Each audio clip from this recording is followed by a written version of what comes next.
I want to make it very clear in the beginning, I'm not anti-government. I don't believe in terrorism.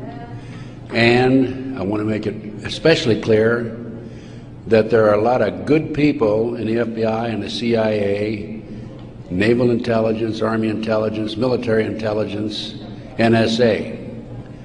Unfortunately, there are a few key people in key positions who have made a difference, a big difference, in what's happening in America today. So, looking back, my personal experiences, I retired from the FBI March 1979. At that time, I was in charge of the FBI Los Angeles Division. I had more than 700 personnel under my command. The Attorney General of the United States, Griffin Bell, asked me after I retired if I'd coordinate security for the Pan American Games. I did. I was a consultant in the 1984 Los Angeles Olympics. I was a consultant for former Governor Jerry Brown, California Narcotic Authority. So I do have credentials. My first major, and credibility, believe me. Now, if you read the internet, you may not think so, because there are some heavy-duty FBI informants out there like Stu Webb and Barbara Hartwell, who are MKUltra mind control victims, CIA mind control victims, who are making all kinds of disparaging remarks about me. But I don't want to deal with those people, because if you read their material, you'll see that it's designed to discredit people like me, former State Senator John DeCamp, and other leaders who are trying our best to expose what's happening in America today, and actually around the world. Let's go back to 1776, May the 1st. Adam Weishaupt was commissioned by the Rothschild family to set up the goals to control and take over the world with a one world government. Adam Weishaupt came up with 25 goals. Among these goals were control the press, corrupt the youth through sex and drugs, elect our own people meaning the Illuminati, to key positions in all levels of the government, city, county, state, and federal. And it goes on. The final goal was to take over the world, the one world government. Information is very well documented by William Guy Carr in his book, Pawns in the Game. When I retired, I had no idea what was going on. I had no idea about the Illuminati. I had no idea about Adam Weishaupt. However, my first major investigation when I returned from Puerto Rico was a Dr. Jeffrey R. McDonald case. He's a former Green Beret doctor who was convicted of murdering his wife and 2 children at Fort Bragg, February 17, 1970. He'd been tried and convicted and sentenced to 3 consecutive life sentences. I was asked by the defense team to investigate the case because they claimed that Dr. McDonald was innocent. I said I would, but if I learned that he murdered his wife and 2 children, I would discontinue my investigation, no longer become involved. I want you to know I'm still working for Dr. McDonald. He is an innocent man. Now, once I became involved in the case, I had to read everything, and I learned that evidence was lost, evidence was stolen, evidence was altered. An FBI agent, Paul Stombaugh, lied before the grand jury. And most important of all, Colette, the wife, had skin where she had fought off the assailants under her fingernails. That skin was handed over to William F. Ivory, the chief investigator for the Army, and it has disappeared.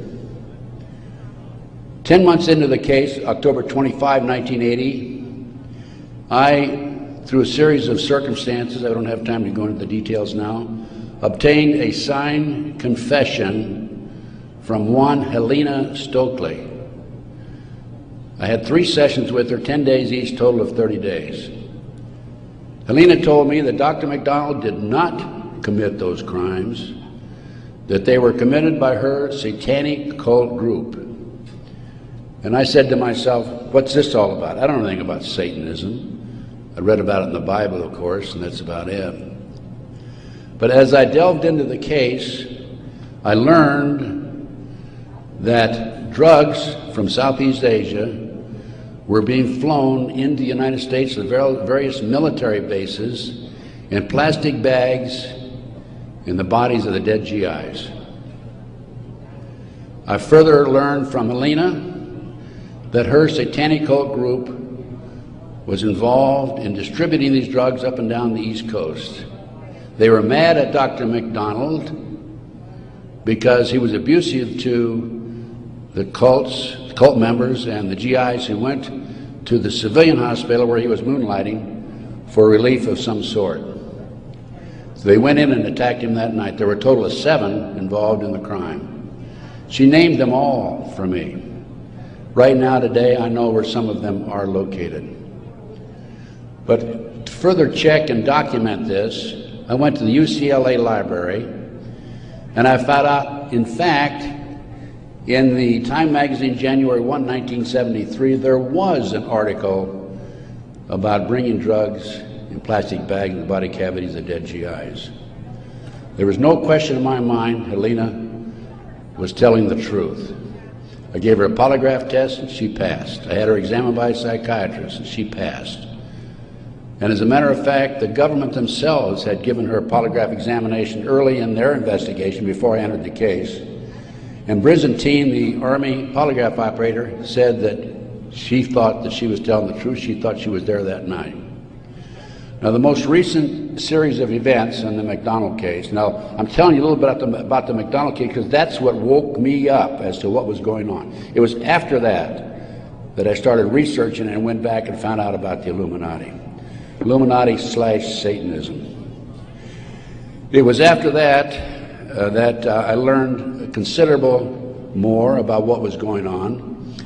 And the most recent information, Dr. McDonald, who's been in the penitentiary for some 25 or 26 years now, appeared before a parole board just 2 days ago, his first that he's ever appeared before a parole board. And the reason he had never appeared before is because, in his opinion, had he appeared before, it would be an admission of guilt.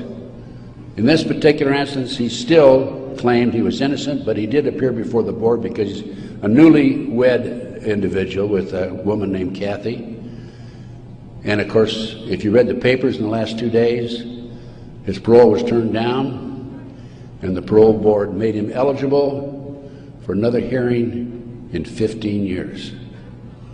This poor man not only lost his wife and 2 children, he has served 25 years in the penitentiary and another 15 years to go. He's 61 years old. I am still working the case. What are the latest developments on the case?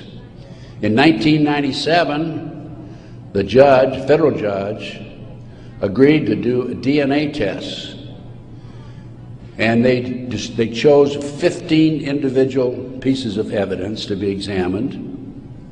However, the judge said that when you open the evidence envelopes, only the prosecutor can be present. Well, they opened the evidence envelopes. The prosecutor did. How many do you think were empty? 5. 5 evidence envelopes were empty. The skin under Colette's fingernails would have established Dr. McDonald's innocence alone. Now we have DNA authorized in 1997. Here we are in 2005. They still have not completed the DNA test. From the McDonald case, the next case I worked of a major consequence was the McMartin preschool case in Manhattan Beach, California. The children there claimed There were tunnels under the school. They were taken into the tunnels and through the tunnels up into the trap door of a bathroom in a triplex next door, placed in automobiles and prostituted in the community. These are 2-, 3-, and 4-year-old children before they entered kindergarten. In addition, the children claimed that they were flown into the mountains where they were involved with adults in robes, black robes, chanting, candles.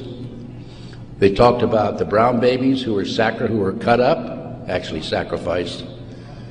And in checking into this and researching this, of course, this was obviously a satanic ceremony. The McMartin family, who owned the preschool, they were tried of Dre Bucky and his grandmother. The grandmother was acquitted, hung jury on Ray Bucky. The second trial, another hung jury. I had an opportunity in 1990 to gain control of the school. Now, the school had been given to Danny Davis, the defense attorney, and he had sold it, even though he made $15 million on the case, by the way. He had sold it to a contractor who was going to tear it down. When I learned this, I contacted the contractor. I said, I want to be given an opportunity to go on that school and look for the tunnels. The authorities had looked for them in 1987. They said they could find no tunnels. Along with some of the parents, we hired Dr. Gary Stickle, UCLA archaeologist. He hired his crew and brought them in. And in 34 days, Dr. Stickle said there had been tunnels under that school. They were covered up, and they were covered in. An informant of mine told me that there was an abandoned satanic site in Crestline, California, up in the mountains. I went up into the mountains and obtained photographs, of the site. I have a lecture that I give where these pictures are available. It's called Gunderson Chronicles number 2. It's a 4-hour lecture that I gave in Kansas City a number of years ago, which shows this abandoned site and also pictures from the McMartin Tunnel school dig. From there, I became involved in another case, very frightening case, because I established, with the help of people like John DeCamp, former state senator in Nebraska, that we have in this country today a covert military criminal enterprise, government enterprise, primarily by U.S. military intelligence, that is operating full throttle, and everybody refuses to investigate it. In the Nebraska case, it's called the Franklin Cover-Up. This is the book here that John DeCamp wrote, by the way. It's all documented in there. And in that particular instance, they were taking children out of foster homes, orphanages, Boys Town, driving them from Omaha, Nebraska to Sioux City, Iowa, 184 miles away, placing them in private jets and flying them to Washington, D.C. for sex orgies with prominent people, including congressmen, senators, and certain people in the White House. It's well documented. I have personally talked to Paul Benassi. I had a 5-hour interview with him. It's a tape that's available. I don't have it with me here, but you can order it. I have a 5-hour interview with Paul that he gave me in 1993. Paul told me how he was used. He was part of the kidnapping crew and was used as a decoy when he was 10, 11, 12 years old in parks, shopping malls, to attract the children over near where the adults were in a car waiting for them. They throw them in the back seat, chloroform them, and make off with them. Paul also told me that these children Many of them become sex slaves. Many of them are used as toys. The boys, they call the boys toys. I don't know what they call the girls. But these degenerate, sick people, the men are more interested in the little boys than they are the girls for some reason. But it's all well documented. Paul drew the inside living quarters of the White House. Now, this information broke in about 1987. That's about right after I entered, just before I entered the case. I replaced a fellow named Gary Caradori, who was the investigator for a Nebraska Senate committee. Gary met the official photographer of the group, who had split from the group, defected, and agreed to take the pictures that this official photographer gave him, and they met in Chicago, agreed to take the pictures back to the committee. He flew out of Chicago in his private plane, a short distance out of Chicago. The plane exploded in midair, and his briefcase has never been found. He and his 11-year-old boy died. His briefcase has never been found. The rear seat of the airplane has never been found. I made every attempt possible to obtain possession of or control of that plane, because I wanted to examine it for bomb chemicals, particularly the back seat. It's no longer available. Nobody knows what happened to it. Gary Caradori was a civilian, yet it was taken to a military base for examination. A deputy sheriff was the first one on the scene. He saw the pictures. He started picking up the pictures. An FBI agent came along, took the pictures away from him, told him to keep his mouth shut. He started talking to a few people. A year later, his wife was murdered. He's no longer talking. This international child kidnapping ring, I later learned, was out of Washington, D.C. It was very active, and the organization is known as the Finders. And I have a report on the Finders back there. Everything I'm telling you is documented, by the way. The Finders has been established and operating throughout the 1960s up to the present time. It was exposed in 1987. They moved their operation to Wichita, Kansas, and they're operating right today in Wichita, Kansas. I have taken my report to the FBI half a dozen times, demanded an investigation, and I have yet to be interviewed. So we have the Finders, we have the Franklin cover-up, which documents what I'm telling you. We have the pawns in the game. Pawns in the game is the Illuminati. This is the Illuminati/satanic movement in this country today. And the last thing I'm going to mention in the way of a book is why Johnny can't come home.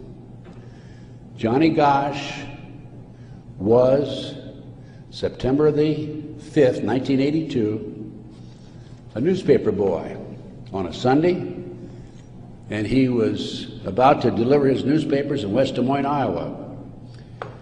He never delivered any newspapers. He disappeared. The mother, Noreen Gosch, was dumbfounded, didn't know what happened, demanded an investigation of the FBI and by the West Des Moines Police Department. The chief of police in West Des Moines said to her, even though he disappeared, we do not have any witnesses who saw him being grabbed and placed in a car or being taken control of. So we're not going to investigate it. The FBI used the same premise. They refused to investigate it.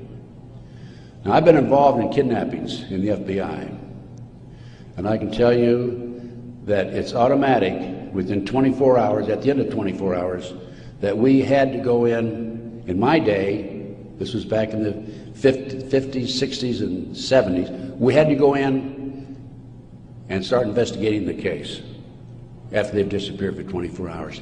Today, As I stand here and you sit there, the children are disappearing in this country at the rate of 83 per hour.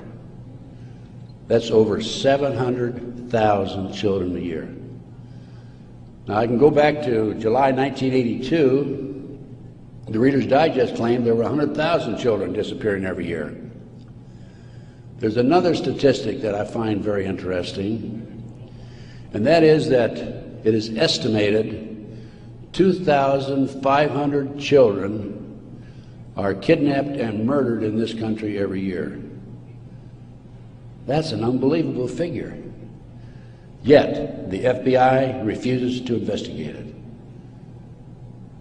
Now, after the Nebraska case, and part of the Nebraska case, most recently, we have a young man named Jeff Gannon, who has appeared in the White House using a fraudulent press pass. This has happened within the last month.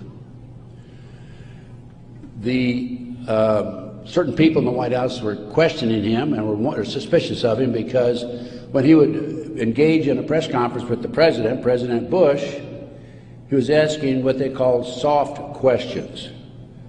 Soft questions meaning the president would have an answer for them, he'd look good. Somebody started checking into his background.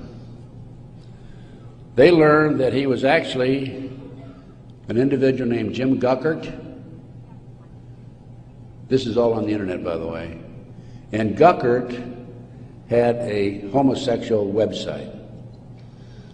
So Jeff Gannon is an alias of Jim Guckert.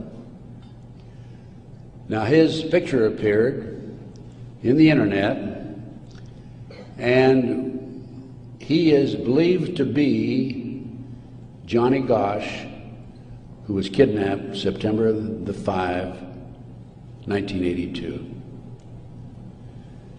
The mother, Noreen Gosch, who wrote this book, Why Johnny Can't Come Home, I have a 2-hour interview with her on video, available again if you want to check my order blank.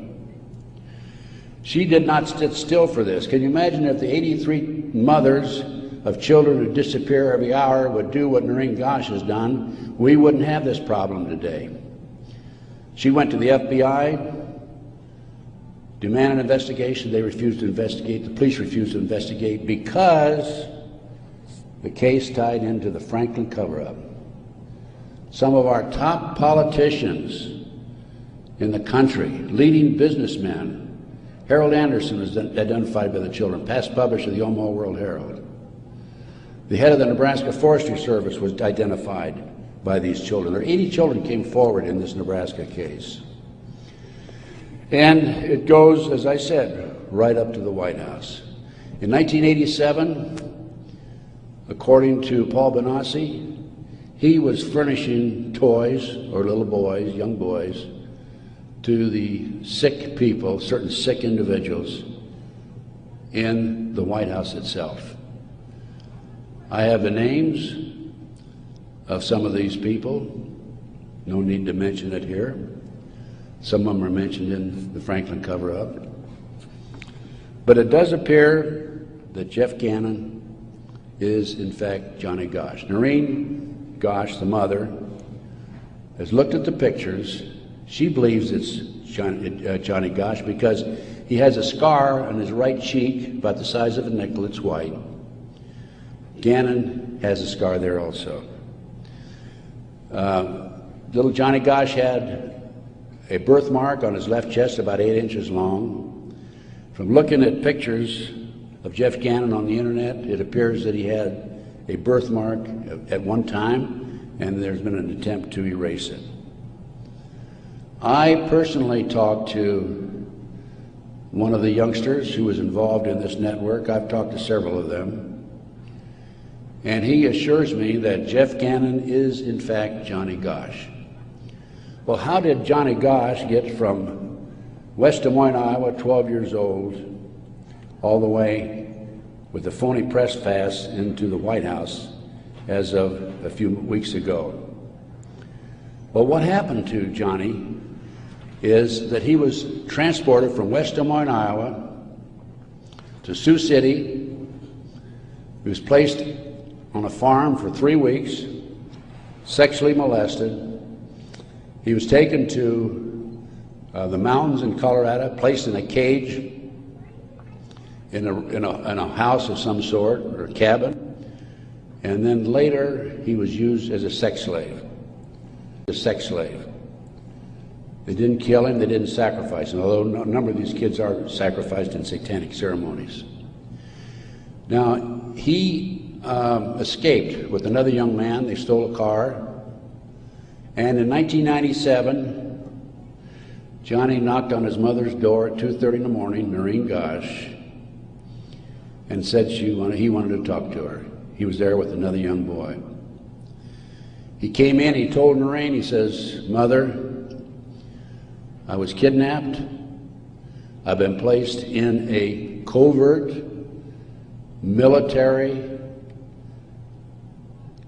CIA-controlled, mind-controlled project and used as a sex slave." He said, "I can't come forward at this time because they will kill me." And then he left. Noreen says that's the last time she talked to him, 1997. Now, several years after that, a girl named Burns, who was a producer for 2020, decided to do a story on the Johnny Gosch kidnapping and the Nebraska case. And she interviewed me. In fact, I spent 5 days with her, gave her the benefit of all my research, which is available to you folks also. And then she got a lead that Johnny was hiding out on an Indian reservation in northern Minnesota.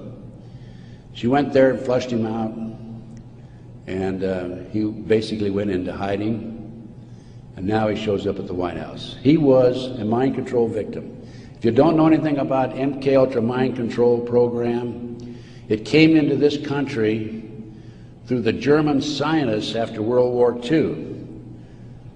They were involved with the Nazis during the war and prior to World War II in developing robots and individuals to be used on command for anything that they wished, including assassinations and other nefarious activity. The MKUltra program, CIA mind control program, was investigated by Congress in 1987. Congress said, CIA, you got to quit doing that. You're bad boys. And they said, we will quit. Don't kid yourself. It's very active today. There are people like Barbara Hartwell out there who are mind control victims. She's another one who's been bashing me. I must be doing a pretty good job because I wouldn't have these people criticizing me on the internet like they do. And of course, it doesn't bother me in the least. But going back to the Nebraska case and MKUltra, a lot of this training took place at Offutt Air Force Base in Omaha, Nebraska, which was Strategic Air Command headquarters. You recall after 9/11, the president flew to, I think it was to the south, someplace in Louisiana or New Orleans, and then he flew to Offutt Air Force Base in the afternoon of September the 11th, 2001, and they had a party there that morning at 9:30 in the morning. He missed the party. He was sorry he missed the party. Warren Buffett was there, by the way. And the MKUltra program has been very actively administered, not only at Offutt Air Force Base, at Fort Bragg, North Carolina, the place where Dr. McDonald's family was slaughtered in 1970. Now, the Nebraska case, I don't want to leave that without telling you that in the early 1990s, Yorkshire TV came to the United States with a camera crew for 7 months to do a documentary on it. They went back to England, produced the documentary, and they brought it over into the United States. It was listed in the TV guide to be aired on May the 3rd, 1994. When certain members of Congress found out about it, they threatened the cable industry with restrictive legislation Somebody anonymously bought up the rights to the videotape or the documentary and ordered all copies destroyed. I just happen to have a bootleg copy of that documentary, and it is available. I have been selling these and these books and getting this report out of mine to anybody that's interested in it. And by the way, I have a 5-package deal for you at about a 15% discount, 15 to 20% discount if you buy all 5 items. So about 6 months ago, as any good investigator would do, I said, I'm going to get a copy of that TV guide. I didn't have a copy. John DeCamp had one at one time, couldn't find it. That's typical of John, by the way. Good friend, great guy. And so I said, I'm going to get my own copy. So I wrote to TV Guide people, and I received a copy of the TV Guide for May 3rd, 1994. 10 p.m. Discovery Channel. It's not listed. A nature show is listed instead on the new reprinted edition. I'm not going to be outfoxed by these people. I went to the Los Angeles Times TV log. It's listed, Conspiracy of Silence. I called a friend of mine in Philadelphia, and I said, check the TV log for the Philadelphia Inquirer. Conspiracy of Silence is listed in the Philadelphia Inquirer. The power of the press. They changed and reprinted the whole TV guide. It never has been shown publicly in the United States, and I doubt if it ever will be shown publicly. But as I said, it is available to you.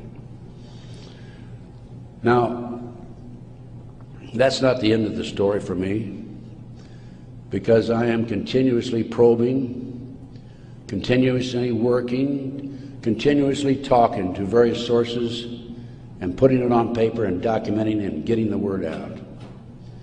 This is the direction that we have to go. Americans, for the most part, are oblivious to what's really going on behind the scenes.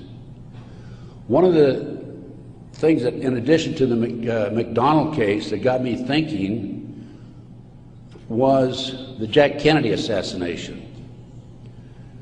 So I checked into that, and by the way, I used to be in charge of the FBI in Dallas, and also I was in charge in Los Angeles after Dallas.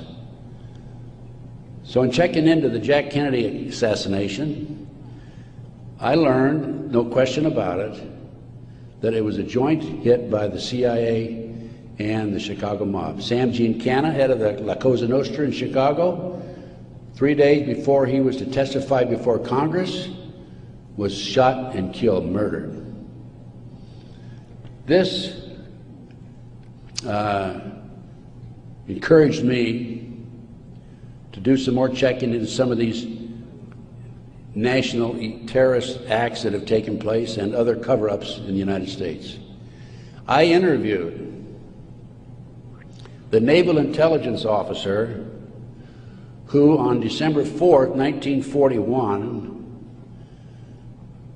received information that the Japanese were going to bomb Pearl Harbor. We had broken the secret code of the Japanese. He told me personally, on December the 4th, he gave it to his superiors. They passed it up the line. After Pearl Harbor, he was subpoenaed to testify before Congress. His boss called him in and said, don't worry about it, don't respond to the subpoena. Someday you'll know why. He never did testify before Congress. And he recently passed on, by the way. So we have not only a cover-up in these other areas, but looking at the national picture, Pearl Harbor. And look at Waco. The military was involved in destroying and shooting and killing, and also the FBI, women and children in Waco. They used tanks, military tanks, in violation of posse comitatus, which is a law that says the military cannot be used to enforce a civilian population. They got away with it. There's an interesting story. I did some research on Waco. As I've told you, I've done a lot of research. And in many instances, I've not only been there, I've done that, and I've been on the scene. I've spent most of my retirement money investigating these matters, including Oklahoma City, and I'll go into that in just a minute, 911 and so forth. But in Waco, there were 4 BATF agents who were shot and killed. Some of the Branch Davidians were tried, sentenced for these, quote, murders, and are serving prison terms today, probably for life.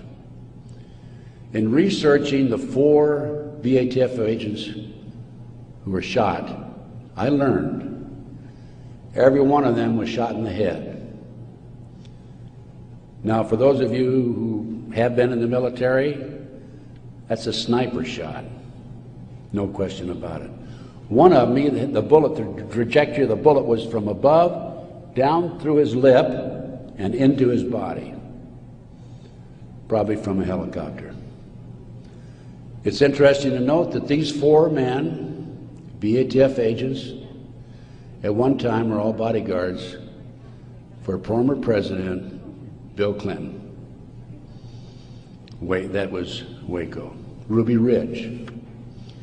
Randy Weaver was set up by a BATF, Bureau of Alcohol, Tobacco and Firearms, informant. He bought a shotgun that was about 1/4 of an inch too short by law. They arrested him and served him with a warrant. He refused to appear before the courts, and they sent an army after him. Horiuchi, the FBI sharpshooter, shot and killed his wife while she was standing in the doorway. He used to brag about what a great shot he was. Another instance where they tried to railroad a good, loyal American who fell in a trap. And then we have the 1993, continue with the great conspiracy. I call this a great conspiracy, and that's what it is. Car bombing of the World Trade Center. I have a copy of the New York Times, October 28, 1993, and in the article, this was reporting from the trial that took place, an FBI informant named Salam, who was in among the terrorists, testified that he was commissioned by the terrorists to put the bomb together, the car bomb together, to bomb the World Trade Center in February 1993. And fortunately for him, when he met with the terrorists, he wore a body mic, so he could record every word that was said. Unknown to the FBI, when he met with the FBI, he also wore a body mic. That was probably what kept him from being set up and framed and sent to prison. This is actually in this newspaper article. He went to his FBI superiors, says, "I've been commissioned to put the bomb together. We're going to use a dummy bomb, aren't we?" And he was told by his FBI superiors, "No, we're going to use a real bomb." Now, I don't understand why Congress and Senate, investigators, and our leaders in Washington, D.C. are not jumping up and down over that situation. The FBI not only knew in advance of the car bombing, they furnished the ingredients for the bomb. Why doesn't somebody take some action in that area?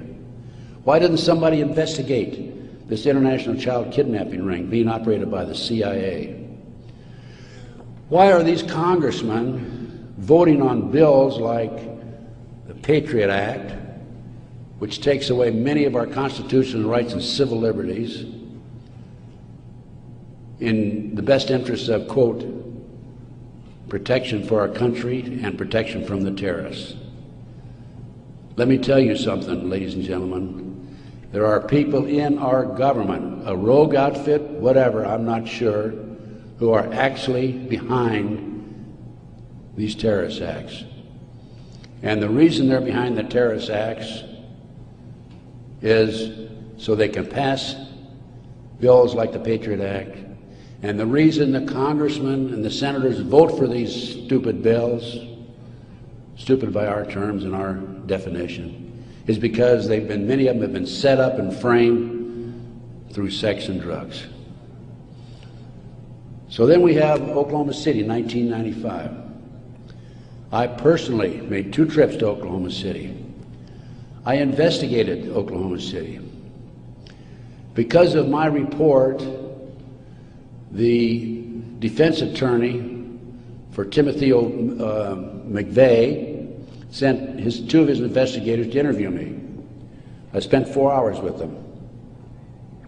Actually, I got a lot of information out of them. For example, they told me that they were allowed to tour the remains of the Murrah building in Oklahoma City in the presence of a U.S. Marshal, but they were not allowed under any circumstances to take soil samples or to pick up any evidence for examination. Stephen Jones was their attorney. I heard that they were going to tear down the building. Now, you can trace bombs through what they call the taggants, the chemicals. When I heard this, I called John DeCamp. I said, John, we've got to prevent that building from coming down. And I actually called an outfit in Chicago, the Pat Kennedy Group, who were specialists in examining evidence of this type. And John called McVeigh's attorney, Jones, and because John had a client he was representing who was involved in the case, Jones said, I'll handle the paper, we'll have a hearing, we will prevent that building from coming down. The next thing we heard, the building was coming down. John called Jones, what's going on? And he had no good answer for it. That was evidence. I've been at many a crime scene, and it is critical that the evidence be preserved. That was a huge cover-up. McVeigh wrote a letter to his sister. McVeigh was in Special Forces. The government says, military says, oh no, he flunked out. He didn't flunk out. He was recruited out of Special Forces, according to him, a letter he wrote to his sister, to be trained to be a CIA assassin and also to work for the CIA international drug operation, both against the competition and for the CIA pro-drug people.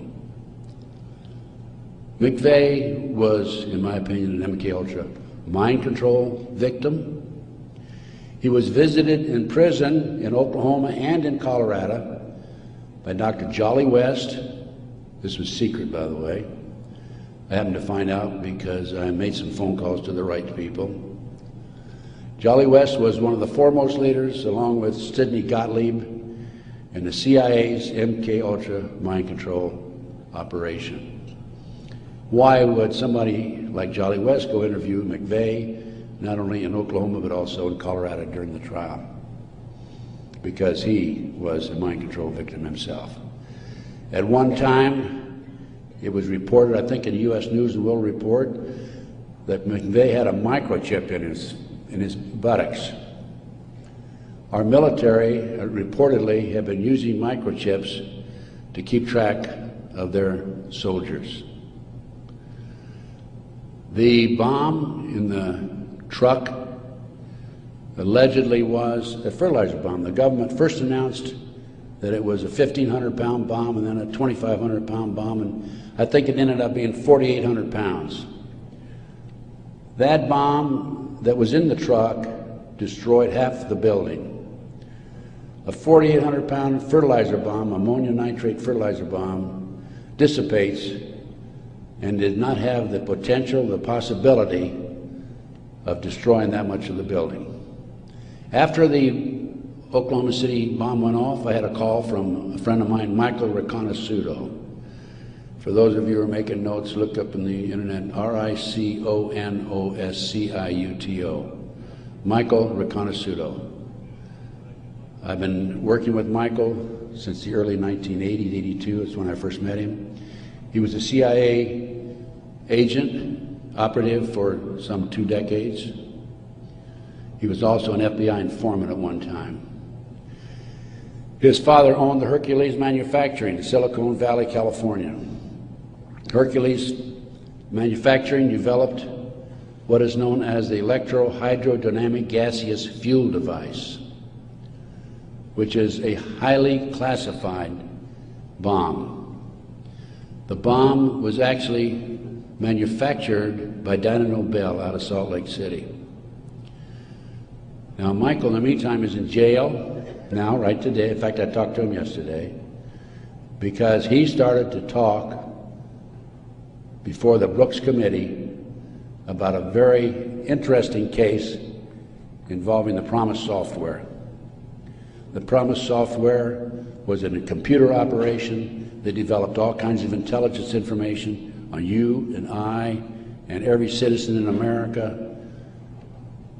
The Department of Justice leased it for 2 years. At the end of 2 years, they refused to pay Bill and Nancy Hamilton the $10 million they owed them. Then the Department of Justice, through Earl Bryant, past president of United Press International, took that computer and sold it around the world. Sold it to the French, to the English, Israelis, the Canadians. Unknown to these foreign countries, the officials in these foreign countries, there was a trap door in the computer. Very clever, huh?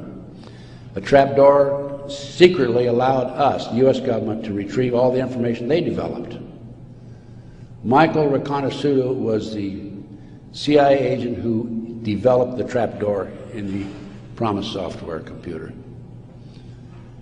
And when Congress started to investigate it in the late 1980s, they called on Michael, and we want you to testify. Michael received a threatening phone call 2 weeks before he was to testify. He claimed from a fellow named Vietnix, Peter Vietnix, U.S. Department of Justice, if you testify, you'll be sorry. Michael testified anyway. A few weeks later, was arrested for drugs, is now serving a 30-year prison sentence because he dared to expose these nefarious activities by this rogue criminal enterprise operating within the confines of the U.S. government. I got off a little on, I gave you a little background on Michael. Going back to Oklahoma City now, I want you to understand who Michael is. He's not some guy walking down the street with a grocery basket looking for a recycling center, okay? He has credibility. Now, Michael called me right after the Oklahoma City bomb went off, and he said, Ted, he called from prison, by the way, that's my bomb, meaning that Hercules developed it. That was not an ammonium nitrate bomb.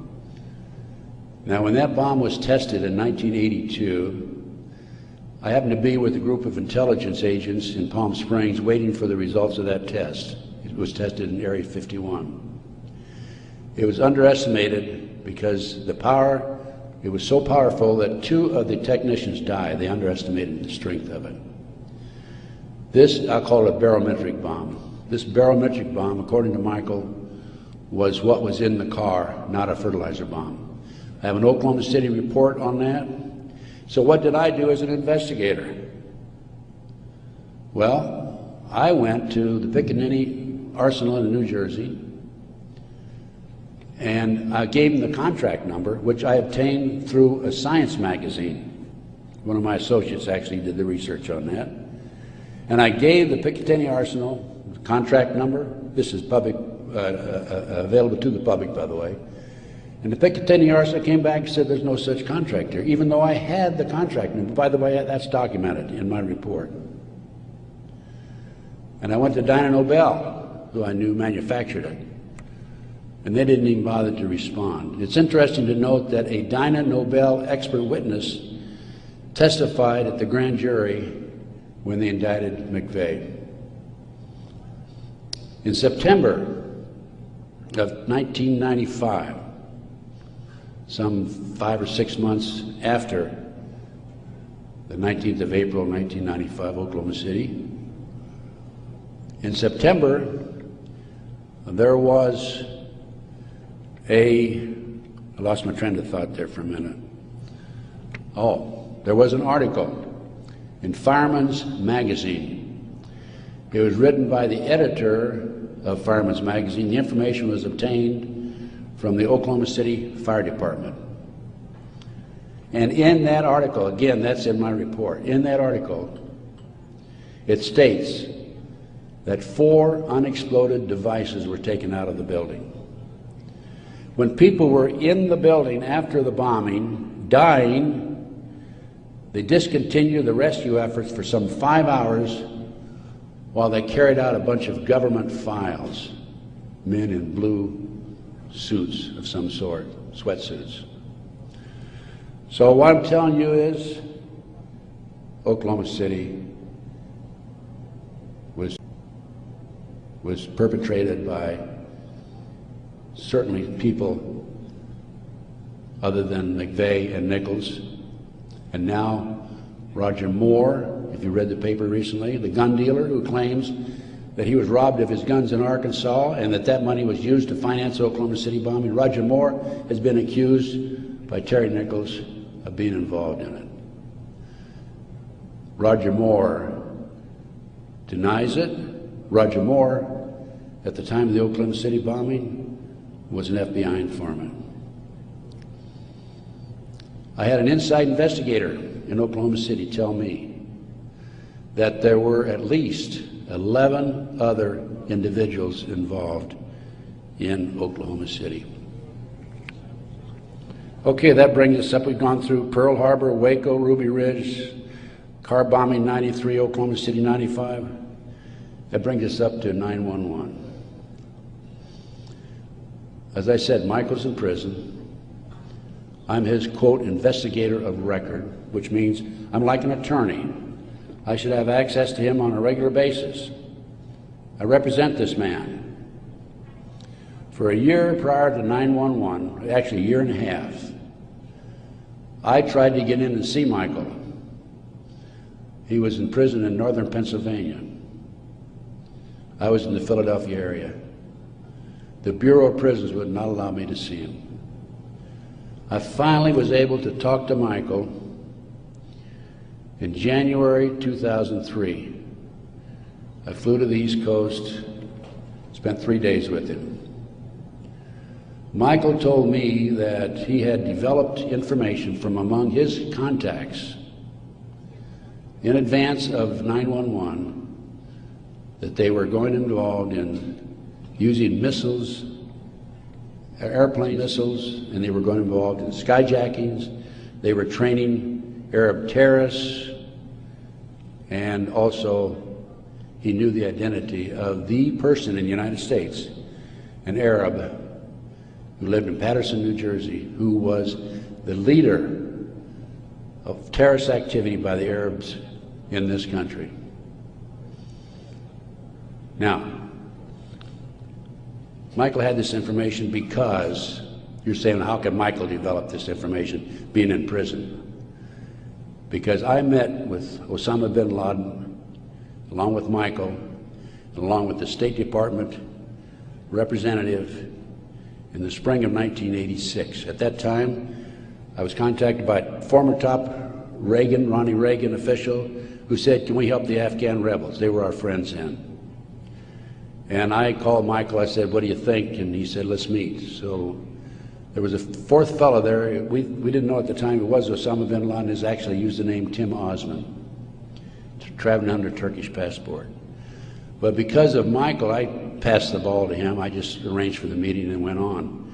But Michael traveled all over the world putting this package together to furnish the Afghan rebels with the surface-to-air missiles that defeated the Soviets, really shot down their helicopters. As a result of this, Michael developed sources inside the Arab world. And that's how Michael knew in advance about 9/11. Michael told the FBI on March the 20th, 2001, about this plan to use skyjack airplanes and use them as missiles.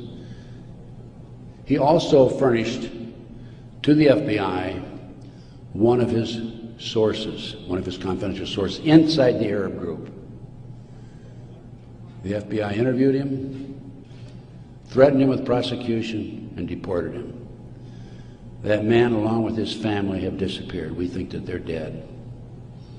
The FBI refused, absolutely refused, to look into this situation.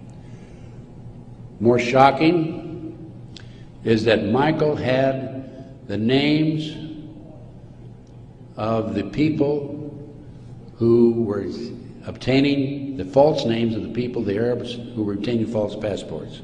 Had their names. He had the source who could furnish him that information. He told FBI agent Keith Kutry, March 20th, 2001, excuse me. He told Kutry, he says, I'll give you these names, the name of this person who is coordinating the whole project for the Arabs, providing I be given immunity and he be given immunity. Mr. Kutry, in spite of the fact he was armed with this information 6 months prior to 9/11, came back 2 days after 9/11 on the 13th and saw Michael in prison again. He accused Michael of being anti-government, anti-FBI, being a publicity seeker, and so forth, being disloyal. And so Michael, of course, didn't have much to say after that. Michael's still in prison, as I said. But we had this information, the FBI had this information, did nothing with it. Kutry admitted on September the 13th, admitted that the FBI did nothing with it. So after I visited Michael, excuse me, 2003, I felt it was important that I confirm that the FBI did meet with him. The Bureau of Prisons would not furnish Michael with the visitors list to confirm it. And so I started writing letters to the FBI through Senator George Allen. Oh, thank you. Thank you. And to confirm that he did in fact meet with them, I wanted to document it. I also asked for the identity of the other agent who was with Agent Kutry. And I had a terrible time. It took me a year and a half writing letters to the FBI to get them to admit that they'd interviewed Michael on March the 20th, 2001. I finally did have that information. That information is available again in one of my reports, my terrorism report that I have in the bag. So that basically brings me up to the present time. I think my time is up. But I feel compelled, as a former FBI agent, I had all this training, and I feel compelled to do everything I can to educate as many fellow Americans as I can as to what's going on behind the scenes. We have been operated and orchestrated primarily by U.S. military intelligence, covert criminal enterprise involving the FBI and the CIA, active in this country today. It's being covered up right from the beginning. They're using FBI informants to set up and frame people. By the way, they tried to frame me on a drug deal back in 1984. It didn't work. The girl that they used to try to frame me contacted me, said, I need to meet with you. We met, she told me the whole story. I took a signed statement from her. Her name is Pam Fawcett. And I said to Pam, Pam, you're working for these people, the DEA and the FBI, and Modesto, by the way. She was making phone calls to me. I said, you're working with the people trying to set me up. Why have you, and of course, in the phone calls, she kept saying, trying to get me to make admissions that had knowledge of a felony, and I wouldn't. I said, I don't have any knowledge of that. Or was involved in a felony, actually. I said, Pam, look, you were working with these people for 6 months. They gave you $2,000. You had the run of the FBI office. You had your own coffee cup. Why did you come to me and tell me this now?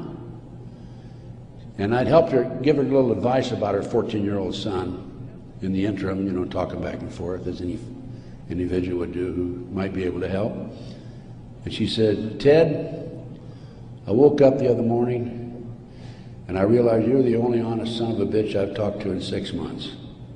Those were her exact words.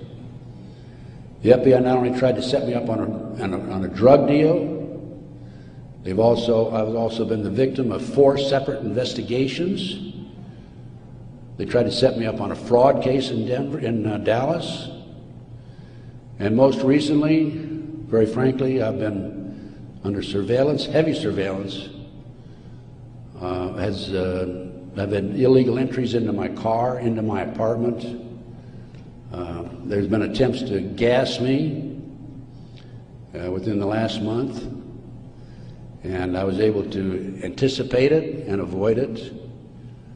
But they don't want people like me out telling the truth. And that's what I'm doing. And I will not stop. I will continue to do so in the future. So that's basically it. I brought you from 1776 to the present time. We went through one conspiracy after another. Brian Gimble was interviewing Jim Nichols, Terry Nichols' brother, on national TV after the Oklahoma City bombing, by the way. And I had given Jim Nichols my Oklahoma City bombing report. And Jim said to Brian Gumble, he says, have you read Ted Gunderson's Oklahoma City report? And Gumble says, oh, Ted Gunderson's a conspiracy theorist. I want you to know I'm not a conspiracy theorist. I'm a conspiracy realist. It is there. All you have to do is get your own website, get your own internet, go out. There's a lot of disinformation out there, but you can pick out what's really solid and what's really truthful. And I have 25 years of research on that back table back there. And if you buy any of my reports or this videotape or any of my material, I want you to make a promise that you will make copies and distribute it far and wide. We need to wake up America. Right now, let me emphasize again, I'm not anti-American. I don't believe in violence. I believe in change through legal means. But we need to wake up an apathetic, sleeping society that is active in America today. And this not only ties into MK Ultra, CIA, it ties into Satanism. There are approximately 4 million practicing Satanists in America today involved in the Nebraska case. And I can go on about satanic cults for another hour, but I think my time is almost up. I might mention that, speaking of Satanism, there are between 50 and 60,000 human sacrifices, according to 3 different sources, in this country every year. The satanic cults operate secretly. The satanic cults are, along with our covert criminal enterprise within the government, a serious threat to our society. And I thank you very much.